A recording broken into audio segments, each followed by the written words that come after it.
Assalamualaikum warahmatullahi wabarakatuh.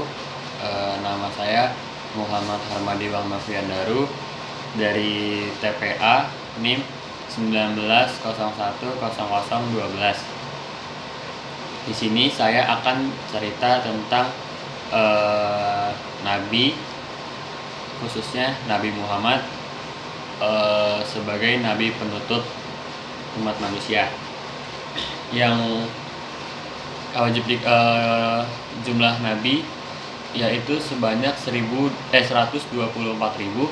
dan jumlah rasul sebanyak 312.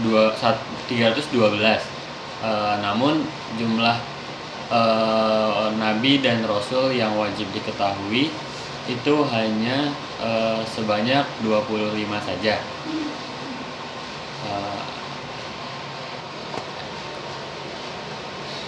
Nabi Muhammad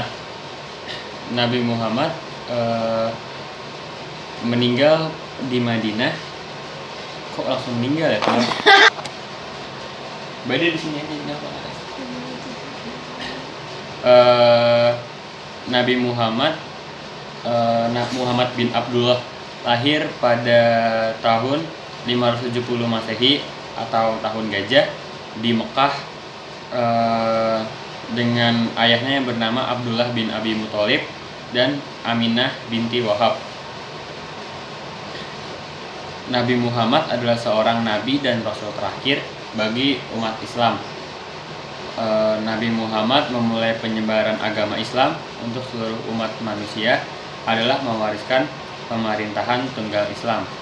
Muhammad sama-sama menegakkan ajaran tauhid untuk menegaskan Allah sebagaimana yang dibawa Nabi dan Rasul-Rasul sebelumnya. Nama dan gelar Nabi Muhammad yaitu sebagai penutup para Nabi dan Rasul, syahidan atau saksi, mabashirian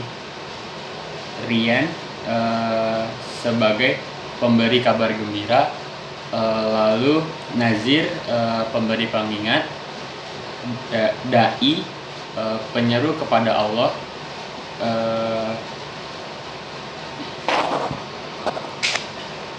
seperti yang kita ketahui, Nabi Muhammad merupakan tokoh penting bagi umat Islam dan sejarahnya tentunya. Bahkan dapat dikatakan seluruh umat muslim pasti mengenal sosok beliau. Beliau adalah seorang nabi dengan segala kebaikan dan kerendahan hatinya. Beliau pun sebagai utusan Allah yang menjadi tauladan seluruh umat muslim di dunia, baik dari zaman kenabian hingga zaman modern pada saat ini. Nabi Muhammad sendiri merupakan nabi paling akhir yang diutus Allah untuk menuntun umat muslim di dunia, di mana Allah menjadikan Nabi Muhammad sebagai nabi penutup dan tidak ada lagi nabi setelahnya yang menjadi utusan Allah. Hal inilah yang menyebabkan Nabi Muhammad mempunyai sebutan sebagai khataman nabiyyin atau nabi yang paling akhir. Nabi Muhammad menyempurnakan ajaran Allah yang telah disampaikan oleh nabi-nabi sebelumnya. Seperti dilansir dari situs nu.or.id, sebagai nabi terakhir, perjalanan Nabi Muhammad tak lepas dari upaya menyeru seluruh umat manusia agar beribadah kepada Allah dan menunjukkan mereka jalan yang lurus dalam urusan dunia maupun urusan akhirat. Sama seperti nabi-nabi sebelumnya, Nabi Muhammad pun mendapatkan wahyu yang luar biasa dari Allah Subhanahu wa taala. Namun, kali ini Allah memberikan wahyu berupa petunjuk bagi Nabi Muhammad untuk membaca kitab suci Al-Qur'an agar terang dalam menjalani kehidupan. Selain wahyu yang diberikan Nabi Muhammad, yang lain juga tak kalah menarik untuk disimak, mulai dari kelahiran Nabi Muhammad sendiri hingga kisah meninggalnya utusan Allah yang sangat mulia ini. Di tahun gajah inilah Nabi Muhammad lahir di Mekah dan besar sebagai anak yatim piatu dan anak yatim karena ayah Nabi Muhammad, Abdullah, telah wafat sebelum Nabi Muhammad lahir. Nabi Muhammad dididik dan dibesarkan oleh seorang ibu yang mulia, yaitu Aminah. Setelah beberapa waktu bersama sang ibu, namun Nabi Muhammad dibesarkan oleh kakeknya yang bernama Abdul Muthalib.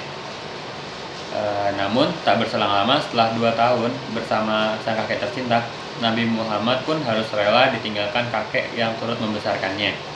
Pada usia 8 tahun setelah kepergian sang kakek, Nabi Muhammad diasuh oleh pamannya yang bernama Abu Muthalib. Meskipun hidup fakir atau kesulitan dalam mencukupi kebutuhan hidup, namun Abu Thalib adalah seorang yang dermawan, yang rajin berbagi dan bersedekah kepada sesama. Meskipun dalam keadaan sulit, Nabi Muhammad dapat tumbuh dan berkembang dengan baik bersama pamannya.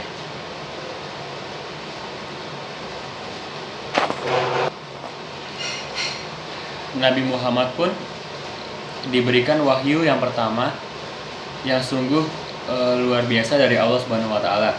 Menjelang diturunkannya wahyu pertama, Rasulullah mendapatkan sebuah mimpi di mana malaikat Jibril datang menghampirinya. Nabi Muhammad pun merenung dan memikirkan mimpi yang dialami.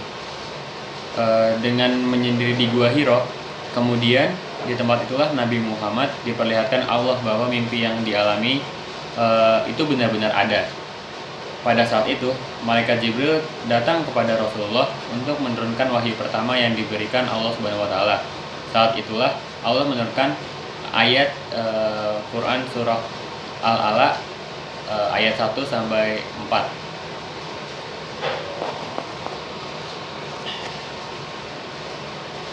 Lalu banyak kisah Nabi Muhammad yang tak kalah menarik untuk disimak, khususnya pada perjalanan dakwahnya yang dilakukan secara diam-diam. Setelah mendapatkan wahyu pertama, Nabi Muhammad kemudian mulai melakukan dakwah secara rahasia atau sembunyi-sembunyi. Khadijah, Abu Bakar al-Siddiq, dan Zaid bin Haritsah, Ummu Aiman, Ali bin Abu Thalib, dan Bilal bin Rabah merupakan orang yang menjadi pengikut pertamanya. Setelah beberapa tahun melakukan kegiatan dakwah secara rahasia, kemudian Allah memberikan perintah untuk berdakwah dengan terang-terangan.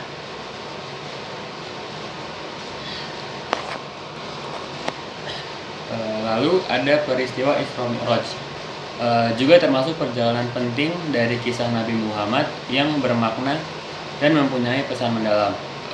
Peristiwa perjalanan Nabi Muhammad ini bermula ketika istrinya Khadijah dan pamannya Abu Thalib wafat. Meninggalnya 2 orang penting dalam hidup Nabi Muhammad ini terjadi pada tahun ke-11 pemimpinan Nabi Muhammad.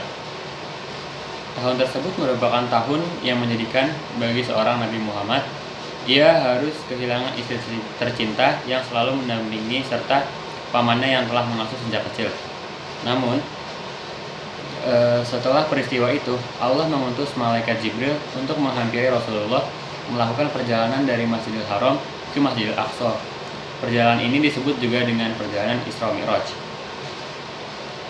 Isra Mi'raj ini diketahui sebagai perjalanan Nabi Muhammad dengan menembus langit ke-7 yang disebut dengan Mi'raj. Pada peristiwa inilah Rasulullah mendapatkan perintah untuk menunaikan sholat 5 waktu yang wajib ditunaikan oleh seluruh umat Islam.